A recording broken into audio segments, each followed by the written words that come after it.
श्री हनुमान जी महाराज की यात्रा का आनंद ले रहे हैं। हनुमान जी ने समुद्र को पार किया और लंका के निकट पहुंच गए हैं। वहां पर एक विशाल पर्वत है, शैल विशाल देखी एक आगे।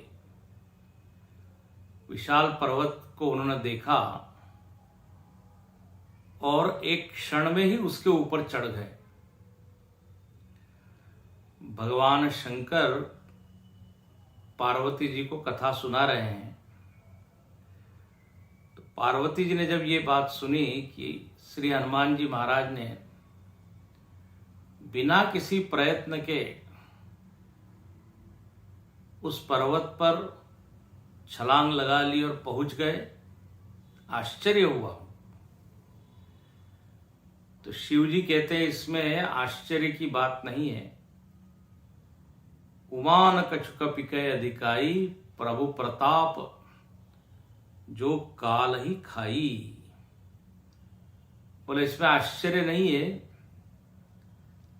भगवान का प्रताप यदि आपके साथ है, भगवान की शक्ति आपके साथ है, तो यह घटना को देखकर आश्चर्य नहीं होगा।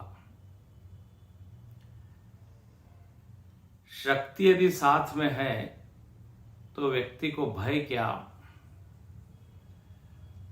व्यक्ति का विश्वास अपने चरम पर होता है जब भगवान की शक्ति अपने साथ होती है, निर्भय होता है, अभय होता है।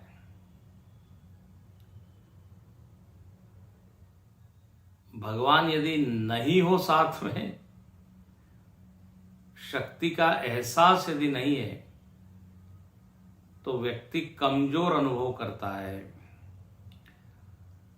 अर्जुन को कहा कि द्वारका की सारी रानियां हैं, उनको हस्तिनापुर ले जाओ। अर्जुन के साथ भगवान नहीं थे। कहते हैं भीलन लूटी गोपियां, भीलों ने गोपियों को लूट लिया। वही अर्जुन, वही बाण। अर्जुन वही था, बाण वही था, लेकिन कृष्ण साथ में नहीं था।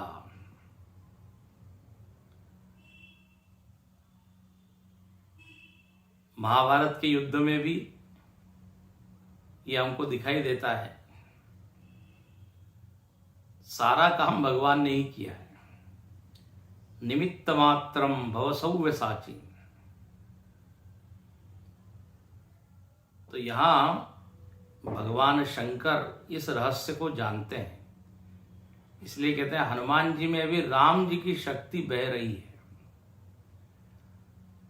उन्होंने राम जी को हृदय में रखा हुआ है। बार बार रघुबीर समारी। तो इस कारण से हनुमान जी उस पर्वत पर चढ़ते हैं, लंका का निरीक्षण करते हैं। लंका वासी कैसे हैं, लंका की शोभा कैसी है, रास्ते कैसे हैं, उपवन कैसे हैं, लोग क्या कर रहे हैं, ये सब हनुमान जी ने देखा। और अब हनुमान जी प्रवेश करना चाहते हैं, लेकिन वो क्या देखते हैं, तो यहां वर्णन है। पुर रखवारे देखि बहु, कपि मन कीन विचार। अति लघु रूप धरऊ निसी, नगर करऊ पैसार। सियावर रामचंद्र की जय, पवन सुत हनुमान की जय। उमापति महादेव की जय, बोलो भाई सब संतन की जय।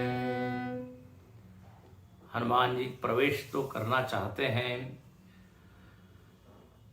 लेकिन उन्होंने देखा पुर रखवारे देखि बहु। बहुत सारे वहां पर चौकीदार हैं, पहरेदार हैं, सिक्योरिटी बड़ी टाइट है, चप्पे चप्पे पर कहते ना पुलिस का पहरा है। अब कहते हैं कि यदि मैं प्रवेश करूंगा तो मैं पकड़ा जाऊंगा, इसलिए यहां वर्णन है कपि मन कीन विचार। हनुमान जी विचार करते हैं। आपको पहले भी हमने निवेदन किया है, सुंदरकांड का एक सुंदर पक्ष यह है कि यहां पर हनुमान जी हमको सिखाते हैं कि हर कदम पर आप विचार करो, तभी आपको अपने जीवन में सफलता मिलेगी। हनुमान जी ने सफलतापूर्वक यात्रा की, लंका तक पहुंचे, वापस वहां से सुरक्षित समुद्र के इस किनारे आए। उसमें भगवान तो उनके साथ में थे ही, लेकिन साथ में बुद्धि का भी उन्होंने खूब उपयोग किया, प्रयोग किया, विचार किया, हर कदम पर विचार। कपि मन कीन विचार। और केवल विचार ही नहीं किया, विचार के अनुसार आचरण भी किया। जीवन में यदि 3 चीजें सधी हुई हो, आचार, विचार और उच्चार, तो जीवन में विकास होता है। उच्चारण करने के पहले विचार करें। तामुख बाहर खोल, ही तराजू तोल कर, तामुख बाहर खोल। वाणी बोलना है वाणी से, लेकिन बोलने के पहले हृदय रूपी तराजू में शब्दों को तोल लीजिए।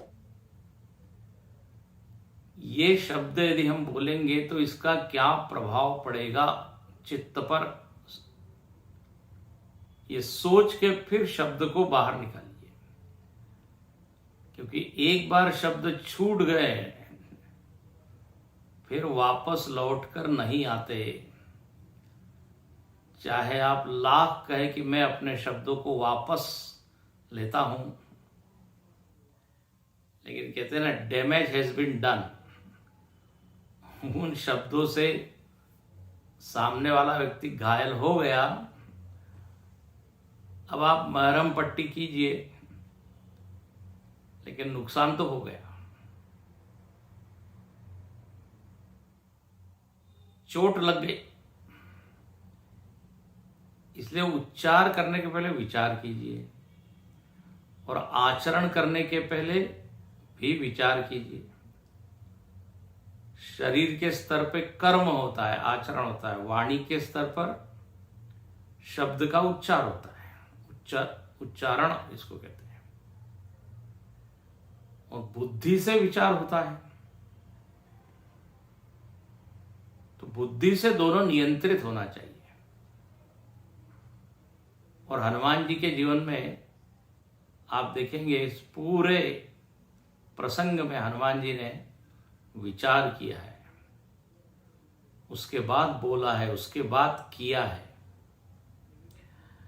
सुंदर कांड के पहले का जो कांड है वो है किष्किंधा कांड। और किष्किंधा कांड में भी विचार करने वाले लोग हैं। कौन विचार करने वाले हैं वहां? तो बोले सुग्रीव विचार करता है। मंत्री न सहित रहा एक बारा, बैठ रहे मैं करत विचारा। सुग्रीव जो है विचार करता है, लेकिन विडंबना यहां पर यह है कि वो विचार तो करता है, लेकिन विचार अनुसार कर्म नहीं करता। सुग्रीव को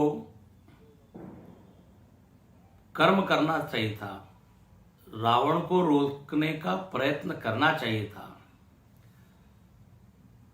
तो विचार तो किया, लेकिन विचारानुसार आचरण नहीं किया।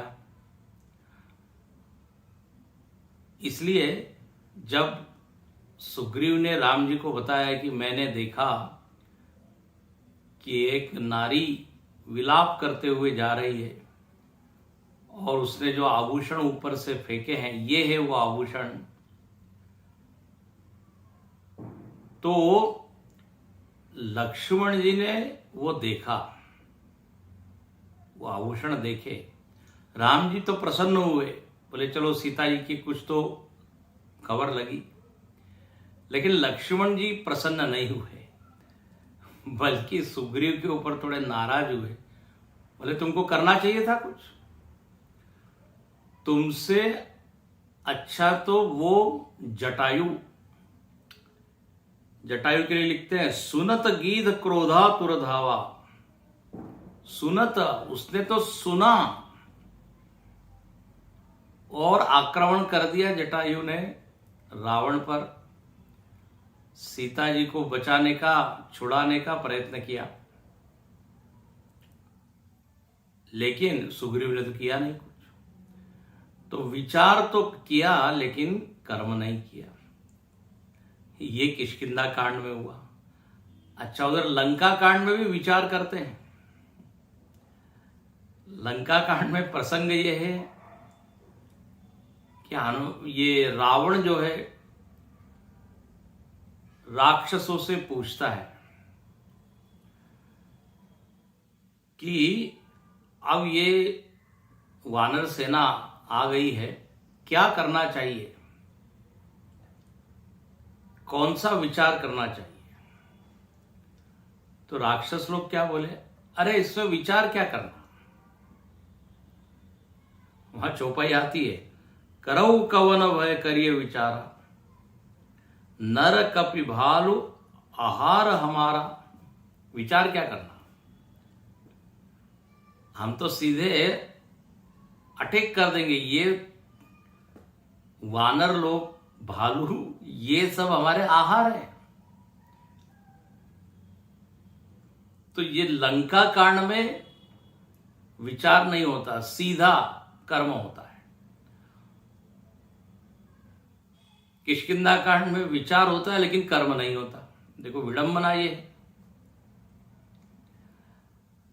कर्म हो लेकिन उसके पीछे विचार न हो तो हम रावण की तरह हमारी गति होगी। अच्छा, रावण को जब सारे ये राक्षस लोग कहने लगे क्या विचार करना, सब हमारे ये तो आहार है, सबको खा लेंगे हम, तो वहां प्रहस्त था, वो खड़ा होके बोलता है कि तुमको याद है बारिधि नाग एक कपि आवा। एक आया था बानर समुद्र पार करके, और आप सब लोग मन ही मन उसका चरित्र गाते हो। तासु चरित मन महु सब गावा। भीतर ही भीतर आप प्रशंसा करते हो, स्तुति करते हो। वहां वो जबरदस्त वानर था। बोले यदि वानर लोग आपके भक्ष है तो उस दिन आपने खाया क्यों नहीं उसको? हाँ, क्या उस दिन आपको भूख नहीं लगी थी? क्षुदान रही तुम्हारी तब काहू। उस दिन आपकी क्या भूख नहीं थी आपको, या आपका पेट खराब था? जारत नगर कसन धरी खाओ, उसने नगर जलाया तब भी आपने खाया नहीं उसको।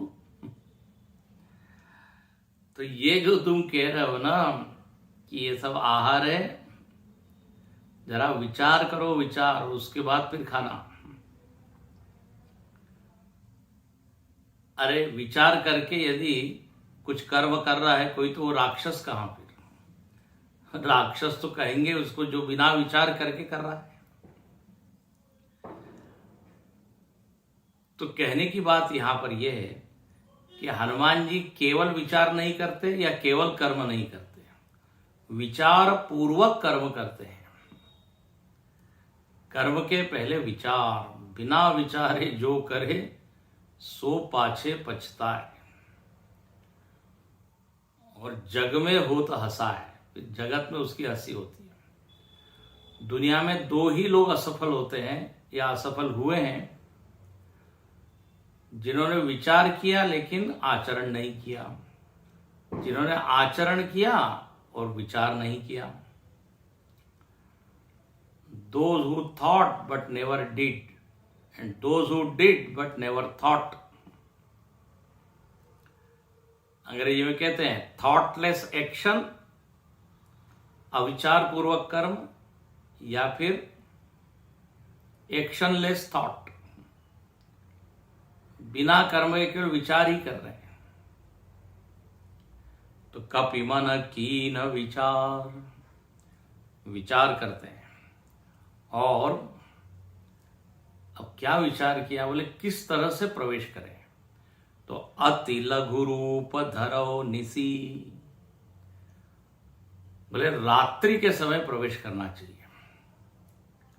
बोले रात्रि के समय क्यों, बोले कोई देखेगा नहीं। यहां पर देखिए संकेत क्या है, हनुमान जी प्रदर्शन करना नहीं चाहते, दिखाना नहीं चाहते। हनुमान जी तो कहते हैं हम तो भक्ति माता का दर्शन करने आए हैं, अपना प्रदर्शन करने के लिए नहीं आए हैं। हम दिखाने के लिए नहीं आए हैं कि हम कितने बलवान हैं, बुद्धिमान हैं। हम तो भक्ति माता को देखने आए हैं। इसलिए बिल्कुल अंधेरे में प्रवेश करते हैं। और कितना बड़ा रूप लिया है, अति लघु रूप। लघु रूप नहीं, अति लघु रूप, छोटा रूप। छोटा रूप क्यों लिया, तो इसके पीछे भी एक आध्यात्मिक भाव है। बोले यदि आपको भक्ति का दर्शन करना है, जीवन में भक्ति को लाना है, तो आपको छोटा बनना पड़ेगा, विनयी बनना पड़ेगा, विनम्र होना पड़ेगा। अभिमान लेके आप भक्ति करना चाहेंगे, भक्ति से मिलना चाहेंगे, सफल नहीं होंगे। इसलिए अति लघु रूप। जो वैष्णव संत होते हैं या जो भी संत होते हैं, वो बड़े दीन भाव में रहते हैं। गोस्वामी जी भी दीन भाव में रहते हैं। मोह सम दीन न दीन ही। तुलसीदास जी दीन घाट पर कथा करते हैं। उनके सारे पदों में आप देखिए, विनय पत्रिका के भजनों में दीन भाव है। तू दयालु दीन हो, तू दानी हो भिखारी। बोले मैं तो भिखारी हूं, आप दानी हैं। आप दयालु हैं, दयालु हो, मैं दीन हूं। आपका नाम जो पड़ा है दीन दयाल, दीन दयाल बिरुद संभारी, आता है ना। बोले यार हमारे कारण ही पड़ा है। हम यदि दीन नहीं होते तो आपका नाम दीन दयालु कैसे होता। दीन पर जो दया करे, तो पहले तो दीन होना चाहिए। गोस्वामी जी कहते पतित पावन नाम भी आपका पड़ा है, क्योंकि मैं पतित हूं। पतित पावन नाम का श्रेय मुझको मिलना चाहिए। मैं हरि पतित पावन सुने, मैं पतित तुम पतित पावन। तो यहां पर श्री हनुमान जी भी बिल्कुल दीन भाव में, अति लघु, जो ठूठ की तरह झुकता नहीं है, कठोर है, कड़ा है, उस पर भगवान प्रसन्न नहीं होते, न उसके ऊपर भक्ति माता प्रसन्न होती है। तो अति लघु रूप, बहुत छोटा रूप लेके हनुमान जी रात के समय में प्रवेश करते हैं। अब प्रवेश करना है तो हनुमान जी विचार करते हैं कौन सा रूप लेकर जाएं, कितना बड़ा रूप लेकर जाएं। तो यह वर्णन है तीसरे दोहे के बाद। मसक समान रूप कपिधरि, लंक ही चले सुमिरि नरहरि। नाम लंकिनी एक निशिचरी, सो कहाँ चले सी मोहि निंदरी। जाने ही नहीं मरम सट मोरा, मोरा हार जहाँ लगी चोरा। मुठी का एक महाकपिहानी, रुधिर बमत धरनी दन मरी। पुनि संभारी उठी सोलंका, जोरी पानी कर विनय सशंका। जब रावण ब्रह्म बर दीना, चलत विरंची कहाँ मोहि चीना। मसक समान रूप कपिधरी। हनुमान जी ने मसक समान, मच्छर के समान, मच्छर जैसा, मच्छर उतने आकार का, उतने साइज का रूप लिया है, मतलब छोटे बन गए, मसक समान। और लंका में प्रवेश करते हैं। अब हनुमान जी ने ये मच्छर का रूप क्यों लिया है? हाँ, तो मच्छर से यहाँ पे संकेत है कि हम छोटे बन के जा रहे हैं। हनुमान जी लंका में देखिए क्या क्या लेकर गए। भगवान का नाम लेकर गए, भगवान की कथा लेकर गए हैं, और हृदय में राम जी को लेकर गए। जब इतनी सारी चीजें आपके साथ होगी तो आपके भीतर भाव कभी भी अभिमान का नहीं होगा। ध्यान रखना, निराभिमानता का प्रतीक है छोटा रूप। हनुमान जी से पूछा, आपने लंका की यात्रा कैसे पूरी की, कैसे आप पहुंचे वहां? तो बोले, प्रभु मुद्रिका मेली मुख माही, जलधि लांघि गए अचरज नाहि।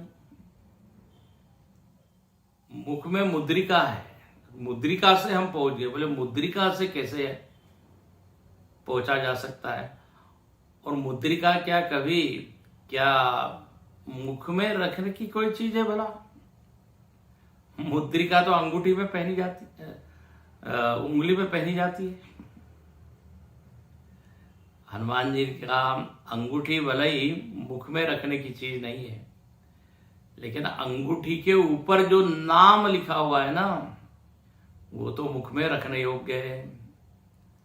राम नाम अंकित अति सुंदर,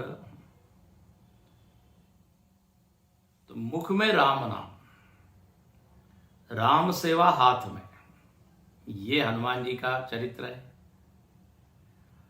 हृदय में राम, तो ये सब होगा तो अभिमान तो स्पर्श नहीं करेगा। कथा को लेकर गए, कथा को सुनाया है हनुमान जी ने। अब कई कथाकार लोग अभिमान लेकर जाते हैं, तो वो फिर मच्छर इतना रूप नहीं है उनका, फिर हाथी इतना रूप है।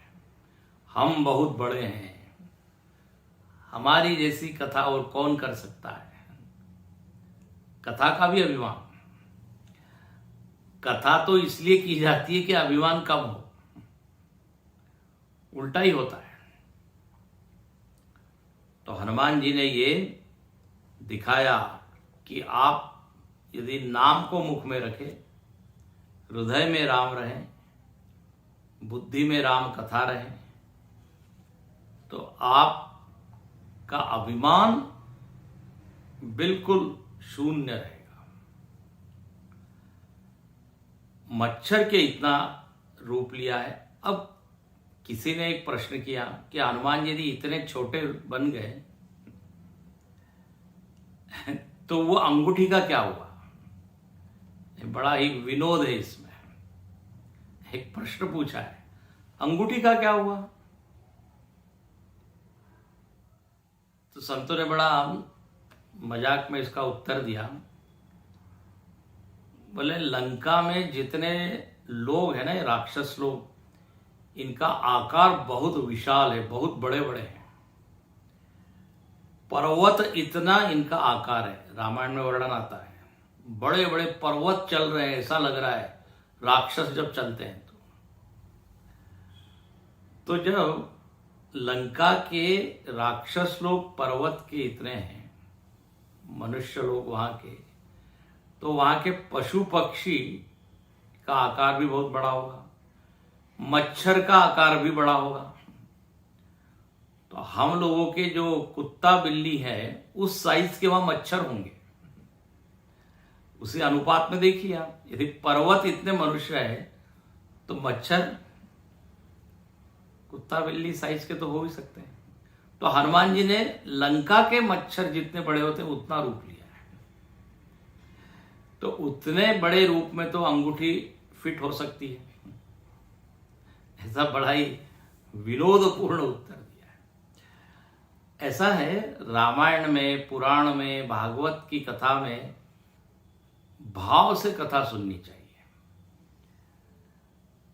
हाँ, उसमें तर्क वितर्क जरा कम, भक्ति भाव से सुने, उसके पीछे का भाव देखा जाए। जो अभी हमने बताया, निराभिमानता ये है। अच्छा, किसी ने कहा कि चलो आप कहते हैं मच्छर ही बन गए, तो हनुमान जी कहते ठीक है, वो भी ठीक है।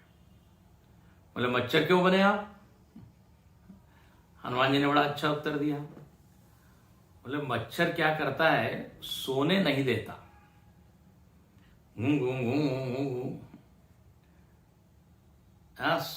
नींद से उठाता है। बोले लंका में भी सोने वाले लोग बहुत हैं, 6-6 महीने सोने वाले लोग हैं, तो मैं जाकर उनको उठाता हूं और मैं गुणगान कर रहा हूं। किसका? राम कथा का। उस राम कथा का गान करके उनको सोने नहीं दूंगा, उनको उठाऊंगा। बहुत सुंदर भाव है। मसक समान रूप कपिधरी। अब कहते हैं जब हनुमान जी प्रवेश करने को हुए तो प्रवेश के पहले स्मरण करते हैं। किसका स्मरण करते हैं? तो बोले सुमिरी नरहरि। नरहरि का अर्थ क्या हुआ? हरि जो कि नर रूप में है ना, राम जी का स्मरण किया। हरि ही है राम जी, नारायण है, नारायण आज नर बने हुए हैं, तो नरहरि। अच्छा, नरहरि, नरहरि का एक अर्थ होता है नरसिंह। हनुमान जी ने नरसिंह भगवान का स्मरण किया और प्रवेश किया। बोले क्यों नरसिंह भगवान का? नरसिंह भगवान की याद क्यों आ गई?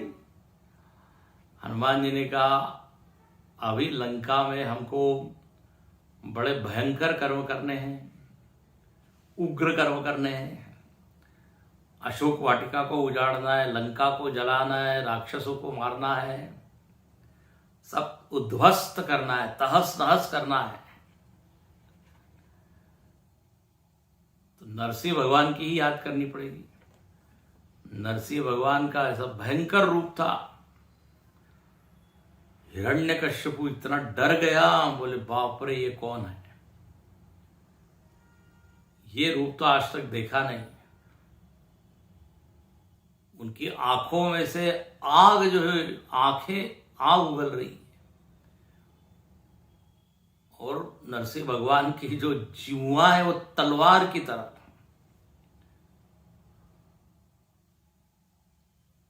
जब नरसिंह भगवान उस खंभ को फाड़ कर आए, प्रकट हुए, तो जो पृथ्वी है वो डगमगाने लगी। जोर से जैसे धमाका होता है उस तरह से आवाज आया। तो भयंकर रूप है। जब हिरण्यकश्यपु का वध हो गया, सारे देवता लोग स्तुति कर रहे हैं और देवता लोग उनको शांत करने का प्रयत्न कर रहे हैं, लेकिन कोई भी उनके पास जा नहीं पा रहा है, सब डर रहे हैं। शांत करना चाहते हैं लेकिन पास में कोई जाना नहीं चाहता। तो लक्ष्मी जी को कहा कि आप शांत कीजिए उनको, क्योंकि आपके तो ये वो है, वो है मतलब पति है। लक्ष्मी जी ने कहा कि ये रूप तो हमने देखा नहीं, ये हमारे ही पति, हमको विश्वास नहीं हो रहा है। हमारे वाले तो शांताकारम भुजगशयनम पद्मनाभम सुरेशम वो है। फिर प्रहलाद जी गए हैं। प्रहलाद जी को क्या डर? जैसे शेर का बच्चा होता है, उसको शेर की गुफा में जाने में डर नहीं लगता। प्रहलाद जी को नरसिंह भगवान ने अपने गोद में बिठाया है।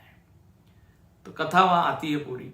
तो भाव ये है, हनुमान जी कह रहे हैं नरसिंह भगवान, जैसे आपने वहां भयंकर रूप लिया था, अब मुझको भी लंका में वही रूप लेना है। सौम्य बन के काम नहीं चलेगा, अहिंसा परमो धर्म। यहां पर अभी तो ये वाला जो सिद्धांत है उसको जरा साइड में रखना पड़ेगा, क्योंकि सामने वाला व्यक्ति कैसा है। रावण ने जो काम किए हैं उसके लिए तो फिर हिंसा करना आवश्यक हो जाता है। तो हनुमान जी जो है नरसिंह भगवान का स्मरण करते हैं और नाम लंकिनी एक निसीचरी। वहां पे देखिए सुरक्षा के रूप जो कर्मी है, सुरक्षा कर्मी वो कौन है? एक स्त्री है, लंकिनी। हम लोग जैसे कहते हैं ना वॉचमैन, तो बोले ये वॉचमैन नहीं, वॉच वुमन लंकिनी है। और वो कहती है देखो हनुमान जी ने इतना छोटा रूप लिया लेकिन फिर भी हनुमान जी पकड़ा गए। मतलब कितनी उसकी आंखें जो है तेज रही होगी, कितना आंखों में तेल डाल के मैं देख रहा हूं। जो रात्रि को पहरे देने वाले हैं उनको ऐसा ही होना चाहिए, तभी तो वो चोर को पकड़ सकते हैं। नहीं तो ये नहीं जागते रहो, हमारे भरोसे मत रहो, ऐसे यदि चौकीदार हो तो कैसे सुरक्षा होगी। तो लंकिनी अपनी ड्यूटी तो कर रही है और वो कहने लगी अरे अरे अरे मेरी उपेक्षा करके कहां जा रहे हो? तुमको मालूम नहीं है जो इस नगर में प्रवेश करता है, चोर यदि प्रवेश करता है तो वो मेरा भक्ष है, मैं उसको खाती हूं। जान ही नहीं मरम सटु मोरा, मोर आहार जहां लगी चोरा। चोर लोग मेरे आहार है। हमारे गुरुजी कहते हैं ये जैसे किसी विदेश में आप जाते हैं तो वहां इमिग्रेशन ऑफिसर होता है, वो आपका वीसा चेक करता है, पासपोर्ट चेक करता है, फिर प्रवेश देता है। बोले ऐसे ही ये लंकिनी है। हनुमान जी से पूछती कहाँ है वीसा, कहाँ है पासपोर्ट, कैसे प्रवेश कर रहे हो? हनुमान जी ने देखा अरे ये हमको रोक रही है। हनुमान जी का लो वीसा और पासपोर्ट, और क्या दिया? एक घूसा मारा है, मुट्ठी का एक महाकपिहनी, जोर से एक मुष्टिका का प्रहार किया और उस प्रहार इतना जबरदस्त था कि उस लंकिनी ने तो रक्त की उल्टी कर दी। रुधिर बमत धरनी ठनमनी। मरी नहीं वो, वध नहीं किया, लेकिन बेहोश सा कर दिया उसको। संभाल के वो उठती है, पुनि संभारी उठी सो लंका, और एकदम उनका तो पूरा आचरण ही बदल गया, व्यवहार ही बदल गया लंकिनी का। जो हनुमान जी को खाने के लिए आई थी वो हनुमान जी के आगे हाथ जोड़कर खड़ी हो गई। जोरी पानी कर विनय से शंका, और हनुमान जी से वो संवाद करती है। अब ये लंकिनी कौन है और ये लंकिनी का रक्त का निकलना क्या है, और ये मुष्टिका का प्रहार क्या है और वो अचानक बदल कैसे गई, हाँ, ये सारे प्रश्न हैं। अब ये सब जो प्रसंग है इसको हम आगे देखेंगे। बहुत ही सुंदर अर्थ है, आध्यात्मिक अर्थ यहाँ बताया गया है। आज यही रुकते हैं।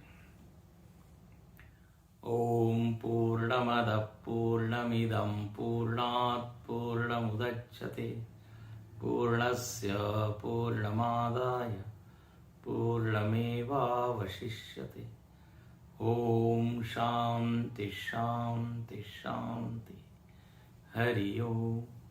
श्री गुरुभ्यो नमः। हरि ओम।